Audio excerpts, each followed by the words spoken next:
Hey guys, it's Hailey. I'm so happy that you're here. Today I just wanted to make a video for you all and just do an easy Q&A. This last week has been super crazy for me, and I have seen all of your messages and well wishes and love, and I just wanted to kind of sit here and just number one tell you thank you so much for all of your positivity, your good vibes, all of your well wishes to me. It truly means the world.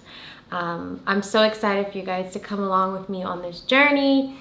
And it's a beautiful thing what's gonna happen next year, and for you all to finally see what I've been working on for so long. And yeah, okay, so I asked you guys on Twitter to give me some questions, and I'm gonna go ahead and answer. So let's see. Okay, so I have this question from this girl named Clementine at For the Girls.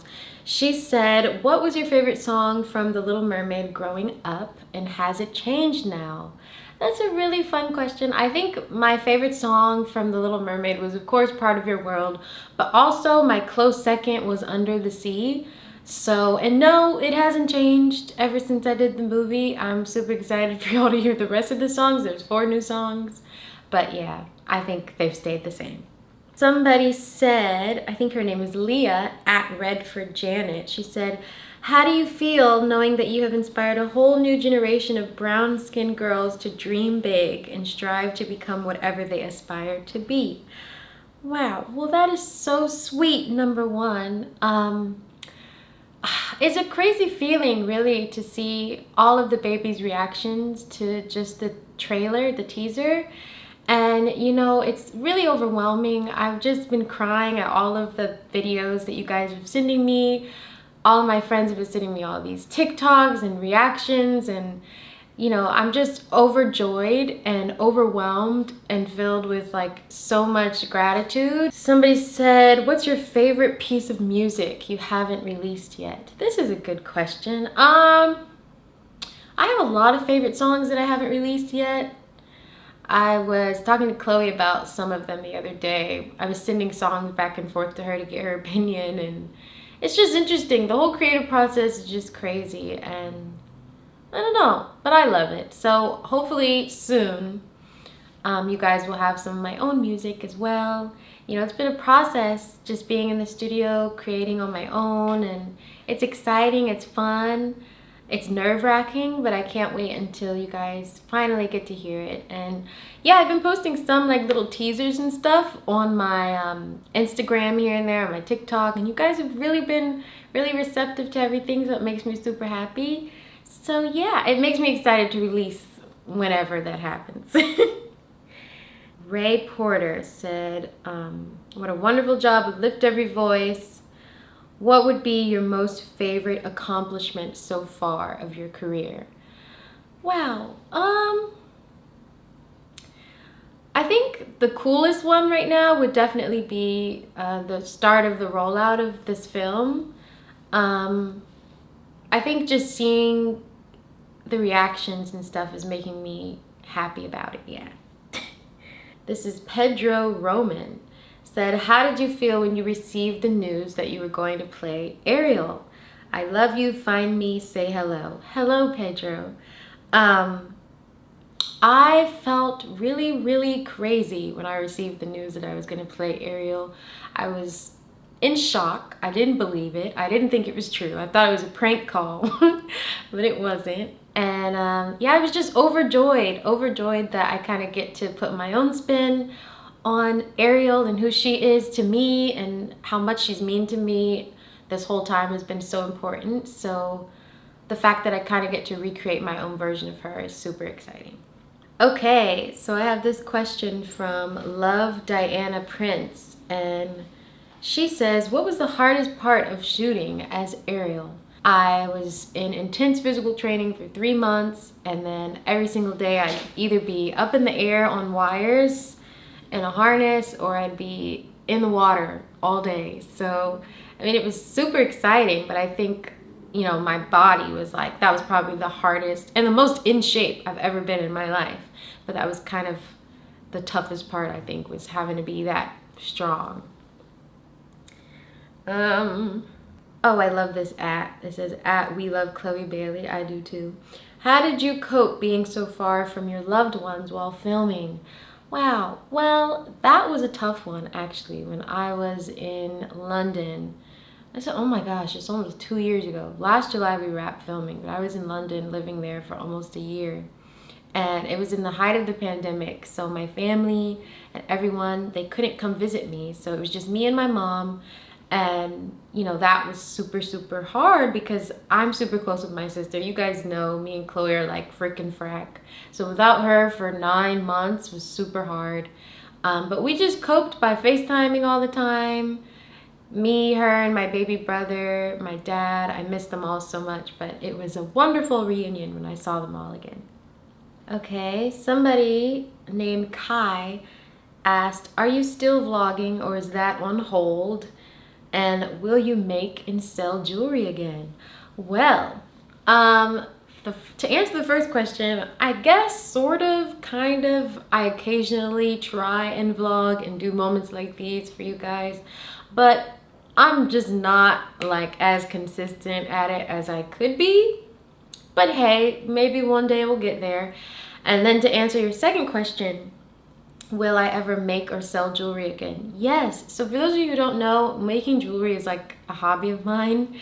And it's funny because when I was filming The Little Mermaid, I started like my own little jewelry Etsy, and I was sending out orders to you guys. To some of you have some pairs of my earrings and necklaces that I made, and I called it Hallelujah Jewelry.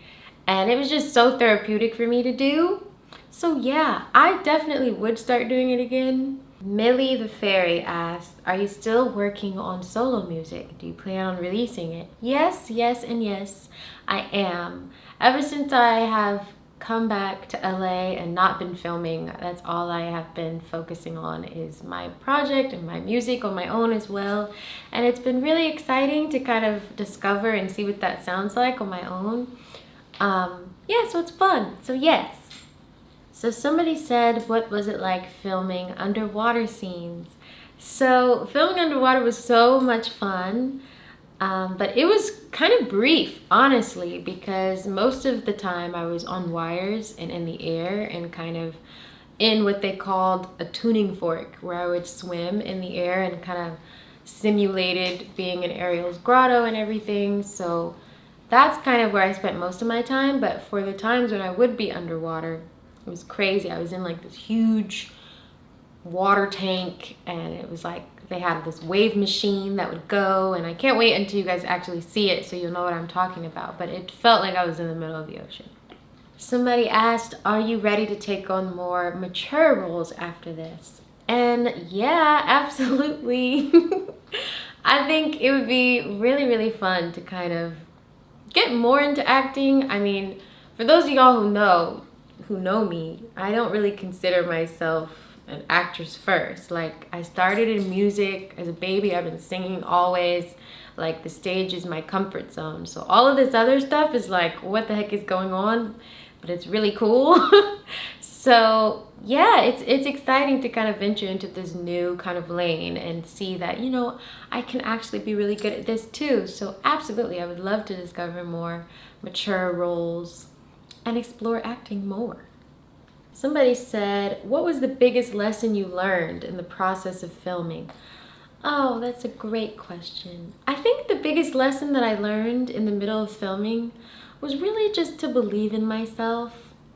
And, you know, it was a big, like, moral of the story moment for me when I wrapped, because, you know, I dedicated so much time, blood, sweat, and tears into this work for this film.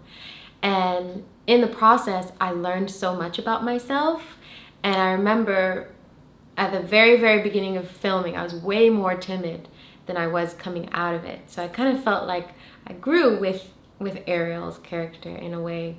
And that makes me really happy. So yeah, I think that was kind of the biggest takeaway for me, is to just believe in myself and know that I'm worthy. And even still today, like, with all of the kind of commentary and people's opinions going on, it just reminds me to be, number one, grounded and grateful that I have this opportunity, and the fact that it's sparking such a discussion like this for all of us. I mean, I know what it would have meant to me as a little girl to have been able to see a black Ariel when I was younger. If I would have seen that, it would have changed my whole outlook on life. So the fact that I'm kind of getting to do that is really cool and unbelievable to me, and the little girl inside of me is screaming and freaking out. So yeah.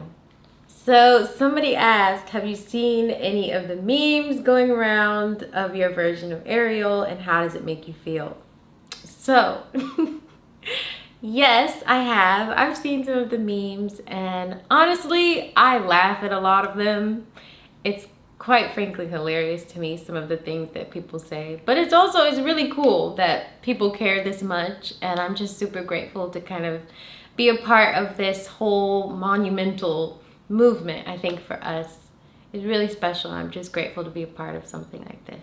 Okay everyone, so I am finished. I think I'm done answering some of your questions, but thank you so much for tuning in, and we'll have to do this again, send more.